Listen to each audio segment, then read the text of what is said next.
وسليا يا إلهي. nee na kontaan nañu lool la fekk nga ñëw si suñu dëkk bi. La comunità senegalese a Conigliano è una comunità importante. ecco nee na communauté sénégalaise bi fii ci Conigliano dafa communauté bu takku la.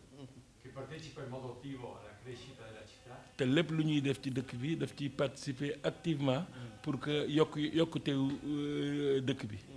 Sénégalais yi toujours dañ leen fekk ñu taxaw am taxawaay bu rafet. E ogni anno Conigliano ospita un evento molto importante. at bu nekk Conigliano dafay am fii xew-xew bu rëy boo xamante ni Sénégalais yi ñoo koy organiser. Dove migliaia, sono 5.000. ecco juróom benn junni nit dañuy ñëw daje fi. Siamo contenti. ci stade bi gën a mag. Per noi è importante che ci sia questo lavoro di integrazione. ecco nee na liggéey bi nga xam ni communauté sénégalaise nga koy def pour mën a intégrer wu ci biir dëkk bi kontaan nañ ci lool te lu am importance la pour ñoom.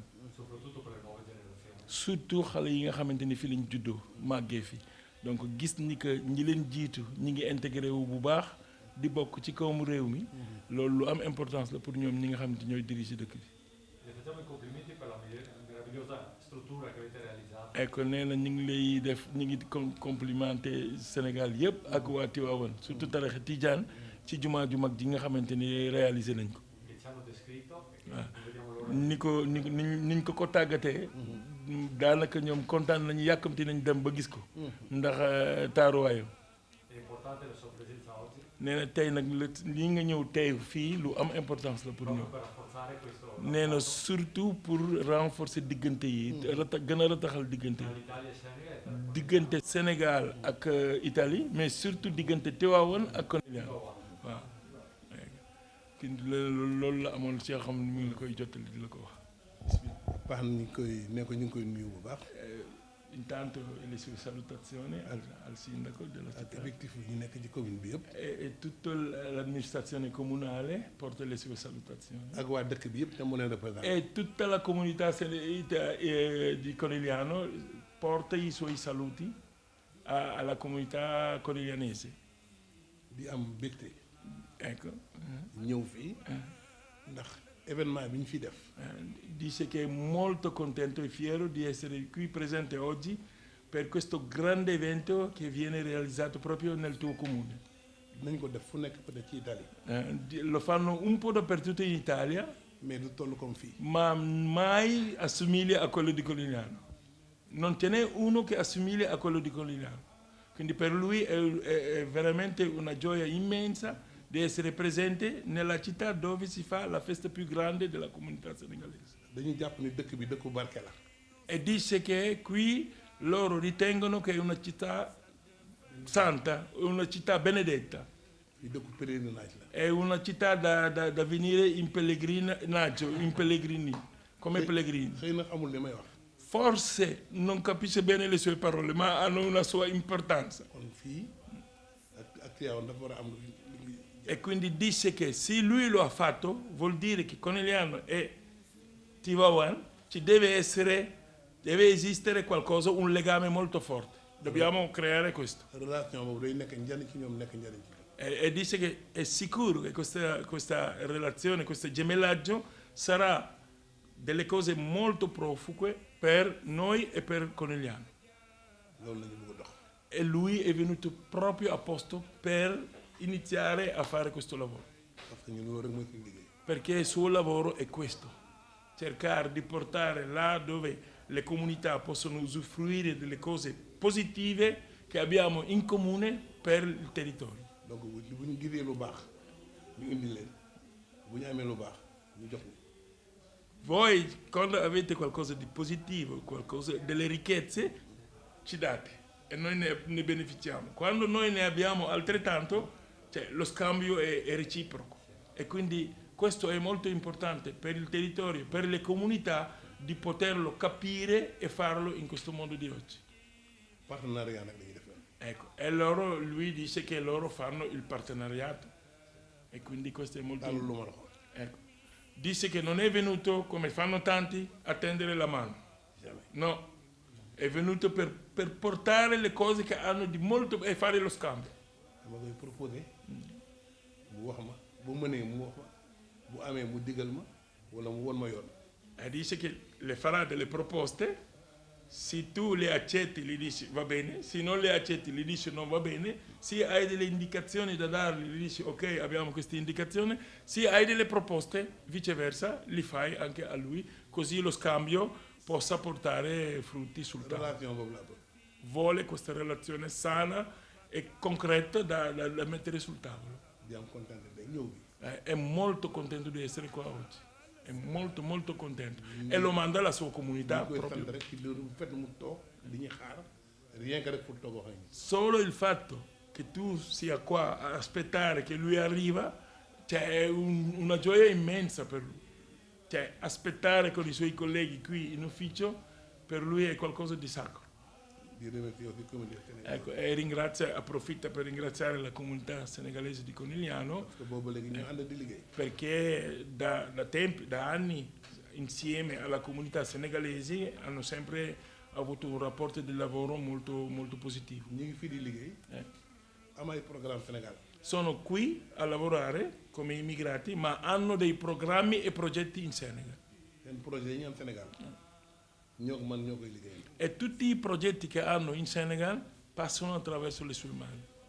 donc li ñu leen di jëbal pour ñibbee pour delloo seen njaboot ak pour am kër ak la bokk. E quindi hanno dei programmi e progetti che prevedono anche il rientro di queste famiglie, il rientro di questi primi immigrati, anche con le loro famiglie o non, però il progetto prevede che questi immigrati della prima generazione, questi sono arrivati prima, possono rientrare adeguatamente e trovare le condizioni giuste. lépp lu ñu yaakaar ni war nañ ko mën a liggéey ak ñoom foofu Sénégal muy nekk njariñ wala muy nekk njariñu fi tamit dinañ fexe ba mu am. E disse, e questo fa parte delle proposte, tutto quello che possiamo fare insieme per portare delle cose positive attraverso questi immigrati che hanno acquisito delle esperienze, lo dobbiamo fare insieme purché sia il territorio coniglianese possa usufruire delle opportunità che sono lì attraverso questi immigrati. damay bañ a guddal. Non vuole dilungarsi troppo, però ha veramente delle cose molto molto positive da proporre e da mettere sul tavolo per poter far sì che domani gli immigrati possano rientrare, per poter far sì che gli imprenditori, siamo i più vecchi ormai, siamo gli anziani, ecco, per poter fare anche in modo che gli imprenditori italiani che hanno voglia di andare a investire in Senegal, ma attraverso gli immigrati, perché sono ormai italiani, questo possa effettuarsi nelle condizioni più corrette e più giuste. Intanto io volevo ringraziarlo anche per questa apertura che ha fatto nei nostri confronti e ricordare una cosa bella perché anni fa, quando morì Papa Francesco, abbiamo che si rischiava di non fare la festa e poi abbiamo insistito con il prefetto per farla, c'è stata una bellissima dimostrazione da parte della comunità senegalese di affetto nei confronti del si nee na d'abord mi ngi lay remercier ci ubbeeku bi nga xamante ni def nga ko wane ni que fii nga bokk ba ñoom yaatal bi nga leen yaatal nee na kontaan na ci loolu mi ngi la ciy remercier mais surtout profiter pour remercier communauté sénégalaise bi ci toogaay bi nga xamante ni ak comportement bi ñu amoon bi fi Pape bi wàññeekoo Pape bi fi jóge woon bi mu wàññeekoo ni ñu comporté woo ci ànd ak ñoom ci deuil boobu nga xamante ni moo leen touché woon ba tuuti sax doonuñu woon def fête bi nga xamante ni mooy anniversaire bi waaye yàlla dimbali ñu ba def nañ ko mais ci anam yi mu gëne. Abbiamo insistito per farla proprio perché si moom mii moo woo préfet bi insister parce que dañu annulé woon toutes sortes de manifestations ci Italie yëpp nag moom moo woo préfet bi ni lii lu fi am at mu jot la te yëfi ñaan ak yëfi yàlla la donc mën nañ ci profité ñaanaleel Pape su ko def ca lañ jaaree bàyyi autorisation bi ba ñun ñu mën a toog def li ñuy def ñaan ci essentiel lu yéem la woon vraiment sëñ Mansour wàcce ci ay kàddu yu rafet keroog bés boobu mais macha allah. anche perché penso che i rapporti siano maturi. si nee na jàpp na ni diggante bi ni nga wax pour mën a def li nga xamante ni moom nga wax léegi jàpp na ni diggante bi ñor na ñor goo xamante ni am na maturité boo xamante ni lu war a mën a nekk la yàq rek. Parce que togg bi def nañ ko ba pare. Dice che adesso basta solo aprire il po'. esatto, allestire il tavolo Sì. perché il piatto è stato preparato da anni No, con l'amministrazione e la comunità noi possiamo presente. allestire il tavolo Quindi con voi. esattamente.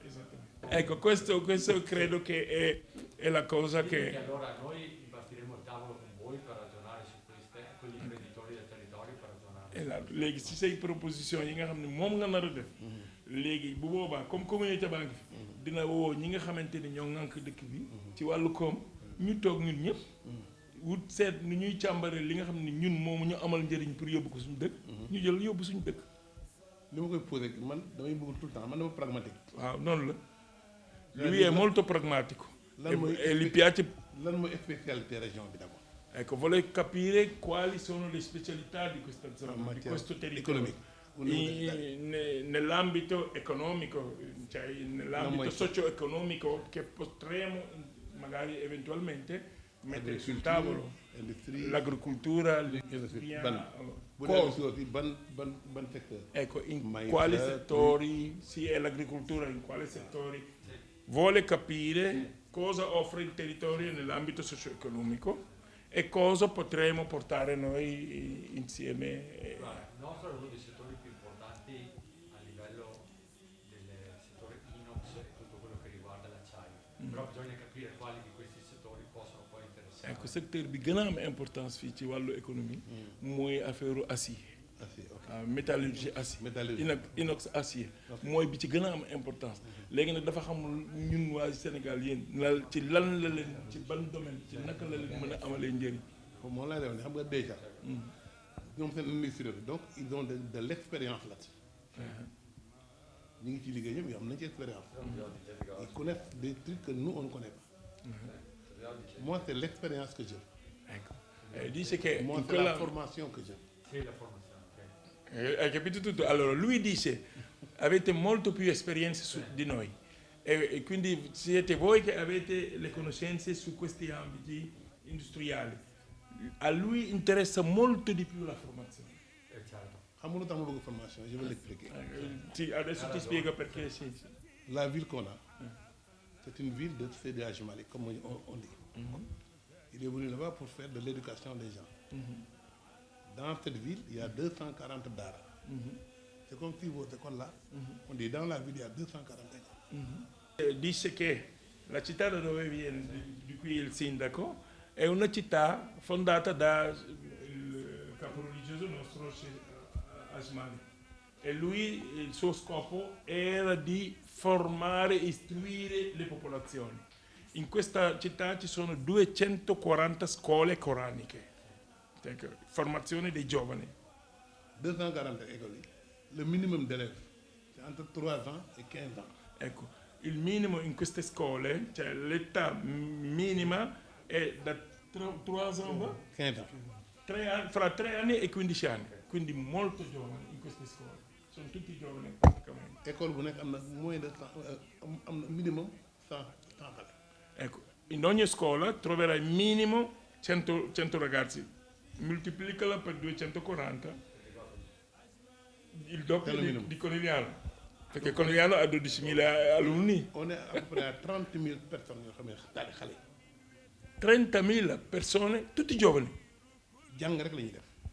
Solo studiano, non fanno altro. Ils ne sont pas pris en charge par l'État. Lo Stato non li prende a carico, dañoo jox livre. non gli danno il materiale didattico, dañoo jox lekk. non gli danno da mangiare, c'est bénévole. è tutto con il volontariato. 30.000 ragazzi. Maintenant ñooñu lieu bi ñuy jàngee on a besoin que ñoom ñu sangu ñu lekk ñu naan te ñuy jàng. Dice che nei luoghi dove sono le scuole loro hanno bisogno di infrastrutture che gli permetteranno non solo di studiare ma di potersi lavare, mangiare e essere nelle condizioni giuste per poter imparare qualcosa. Ecco, per poter veramente studiare nelle condizioni minimali con la salute. Mais dañuy jàng diine rek la ñuy jàng. Loro studiano solo la come si chiama? Diine. Corano, la religione, ecco, come la Bibbia, sono scuole teologiche. Ils ne font que la théologie. Sì. Ils n'ont pas de métier. E fanno solo la teologia. Lui vuole che adesso imparano i mestieri. 30.000 ragazzi Ça ne fait pas manger. perché la teologia non ti dà da mangiare domani. Donc ces gens-là, il faut les former. Ecco, avrai le conoscenze sulla religione, punto. Invece questi ragazzi vanno formati. 30.000 ragazzi con formazioni che imparano i mestieri. Se no fino a 15 anni non imparano niente. nee na mais ba ba ñuy am 15 ans. waaw pratiquement dañuy foofu jàng mënoo ci former kenn day jàng. waaw dañuy jàng. léegi yow formation bi donc après 15 ans lui vuole che dopo i 15 anni comincia la formazione perché hanno già imparato le cose, scrivere, leggere, scrivere e quant'altro. E la formazione arriva. loolu moo tax may laaj lan mooy spécialité dëkk. Per questo lui chiede quali sono le specialità formation bi mu laaj ci gën a bëgg. per poter formare i ragazzi in vari settori. Prima hai detto l'acciaio, quindi l'industria. Adesso si dice l'agricoltura, anche l'agricoltura può interessare. Quindi non li formerà tutti verso un settore, ma tanti settori diversi che proporrà magari il territorio. L'agriculture moom on est toujours partant parce que l'agriculture on a un problème avec le maïs. Ecco, dice che per loro l'agricoltura, loro sono sempre pronti e presenti ad accompagnare qualsiasi cosa che mettono sul tavolo, perché è molto importante, hanno un problema con il mais. On a l'eau, on a la terre. Hanno l'acqua e le terre ci sono, finché vuoi. Ecco, quindi senza colline, senza tutto pianura. On n'a pas la matière et le professionnalisme. Ecco, non hanno le materie e non hanno la formazione per poter lavorare la terra. Tutto, se vai alla COP, una buona parte dei meloni viene da Senegal. Melon, haricot vert. Sì. Haricot vert, ecco. Mango, arbre fruitier moom, mangue, citron, sì, limoni, limon, sì, tutto mango, tutto quelle, cioè per la frutta ne abbiamo finché vuoi, banana, papaya.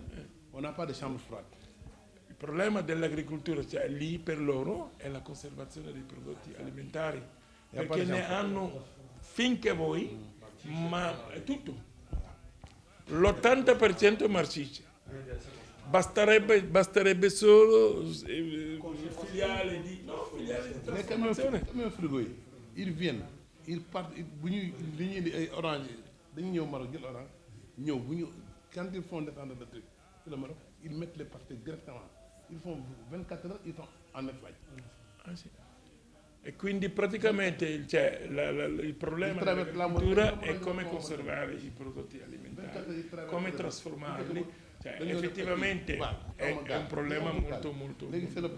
E quindi un industriale che magari qui lavora nel settore della trasformazione dei succhi di frutta, prendendo la frutta, lì, cioè sì, conservazione. Il cipolle, non puoi immaginare quanti tonnellate di cipolle buttiamo via perché non sappiamo conservare. Ecco, lui ti sta dando un quadro generale di quello che c'è lì, una visione su quello che c'è lì sul territorio e che noi non riusciamo purtroppo perché manca la formazione, mancano le strutture, mancano... Giustamente, sì, nella formazione bi il faut ñi koy def ñëw Sénégal di ko fa defee. On est d'accord. Sì. On est d'accord. Sì. Mais buy ñëw Sénégal tamit nañu am lieu bu ñu ko defee. Cioè, dice che anche lì, quando per esempio tu ti trovi quelli che verranno a fare la formazione, dovremo avere una struttura dove i ragazzi potranno fare la formazione. Ecco, 2 o 3 centri di formazione. Ecco, lui vuole che i ragazzi vengano formati sul posto. Così eviteremo l'immigrazione clandestina, eviteremo di prendere il mare o la via del deserto. Abbiamo partecipato alla formazione dell'Organizzazione Internazionale del Lavoro a Torino, avevamo fatto un gruppo del Veneto e c'erano tutte le altre regioni del nord Italia.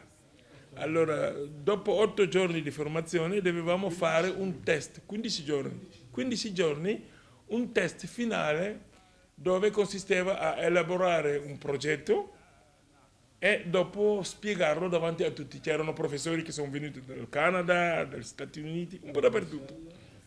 E quando abbiamo finito il test, i professori dovevano dire chi era il primo, il migliore. E quindi i 3 ultimi, loro l'hanno tenuti per ultimo, e quando siamo arrivati all'ultimo, eravamo noi.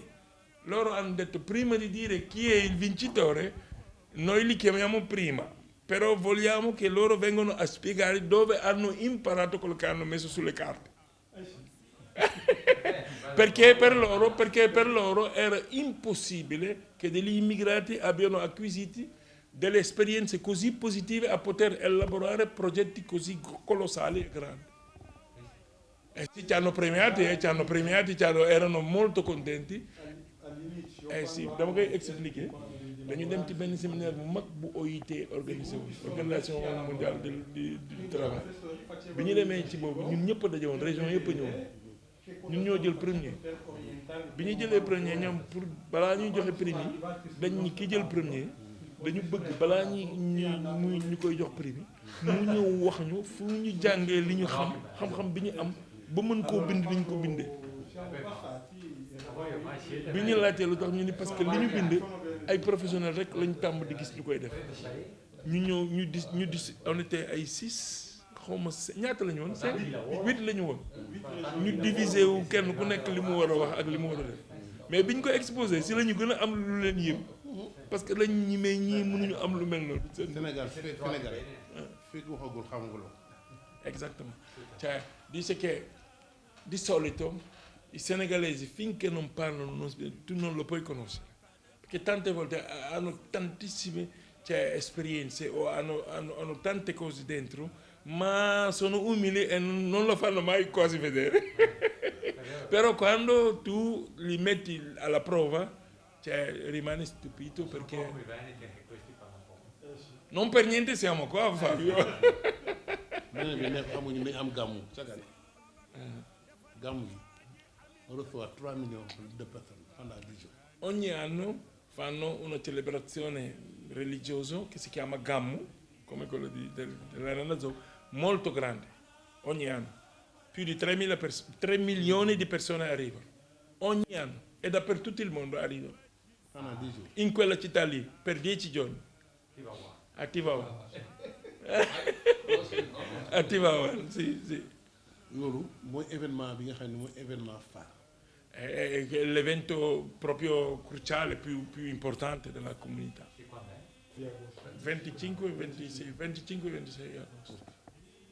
È quello più grande perché ci si celebra anche la nascita del profeta. nekk dañ ko invité mu ñëw ci loolu. E vuole invitarti a partecipare per mettere occhio, cioè vivere questo evento direttamente di persona. mu vivere ko bu dee 2 jours sax. Anche se sono per 2 giorni solo, ti basterà per capire. mu xam lan moo tax ñu def li ñuy def. E così capirai perché loro fanno le cose, perché lui è venuto qua e perché fanno le cose che stanno facendo. invitation boobu laa lay jëkk a defal. Prima, è la tua prima invitazione, quindi lui ti sta invitando a quell'evento del 25, nga wax date bi? 25 fii rek moom mooy xool ci date. 25, 26. entre le 15 ba le 26 rek moom mooy seet. Ecco, è fra il 15 di agosto e il 26 di agosto.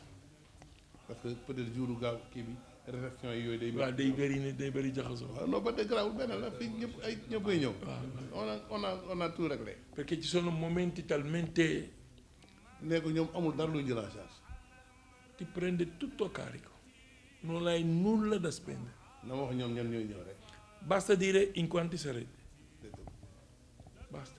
mais ñëw mu ñëw rek xool. Quindi ti ha invitato a quell'evento, prendi la data, segnalo nell'agenda, che dal 15, ecco l'agenda è già qua, sta registrando.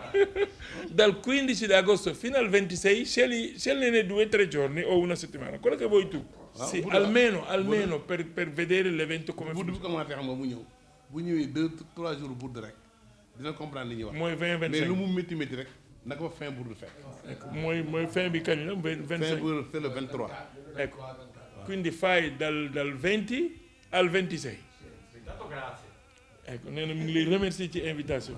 E dopo parliamo con te. nee na après dina wax ak ñun ñu xool nu ñuy def ni ñuy organiser loolu. mais def da ngeen organiser mais nekk daal invitation par force. Lui dice che è un'invitazione forzata, non è un invitato buttato lì. man invité wu ma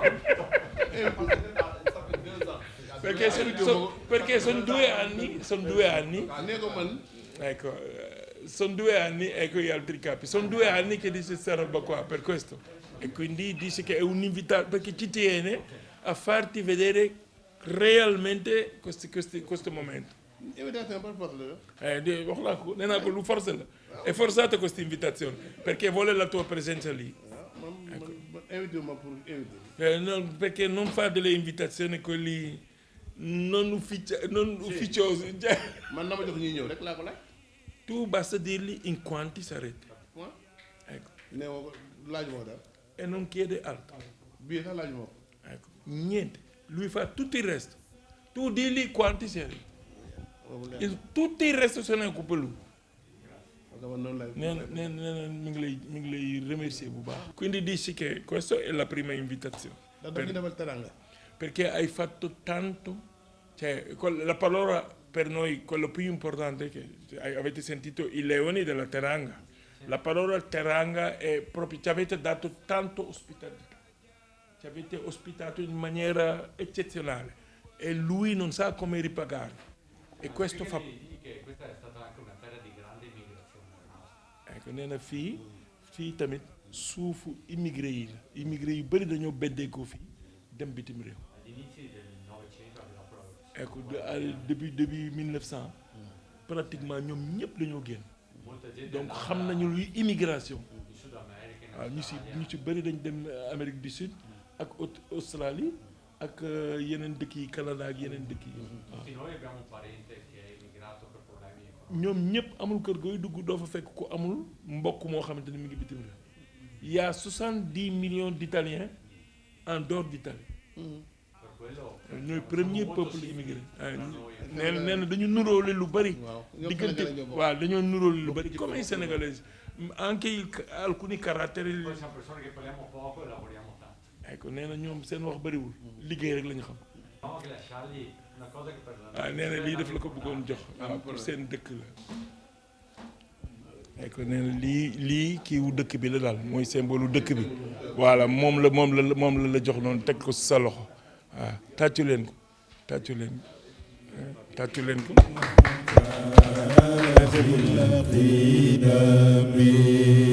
في شعبي يوم فينا المختار قد حملت